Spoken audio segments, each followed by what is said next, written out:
তো বহু জন্ম পর আমরা এই ৩ সখী মিলে বেরিয়ে পড়েছিলাম একটু ঘুরু করতে। আর পিয়ালি তো ঘুরতে ঘুরতে বাজার করবে বলে বাজারের ব্যাগটাও নিয়ে বেরিয়েছে।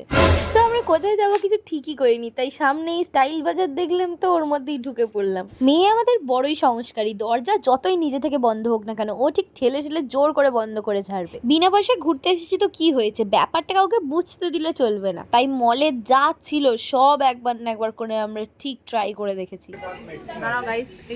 দেখো ভালো লাগছে। তো বলো ট্যাক্স শুদ্ধ সানগ্লাস পরে আমাদের কেমন লাগছে, মানিয়েছে তো আমাদের মধ্যে একমাত্র বড় লোক হলেন এই মহিলা, যিনি এই খেলনাবাটিটা কিনে ফেলেছেন কারণ তার একটা নিমন্ত্রণ আছে। তাও ভালো, আমরা তো আবার নিমন্ত্রণই পাই না, তাই দুঃখের সাথে নিজেদেরকে গরিব ফিল করে আমরা বেরিয়ে পড়লাম মল থেকে। তারপর আরো একটা অন্য মলে গেলাম, আর সেখানে গিয়ে বিপাশা নিজের মনের মানুষকে খুঁজে পেয়ে গেল, কিন্তু তাকে আবার পিয়ালিরও পছন্দ হলো। এই নিয়ে দুজনের মধ্যে কাড়াকাড়ি শুরু হয়ে গেল।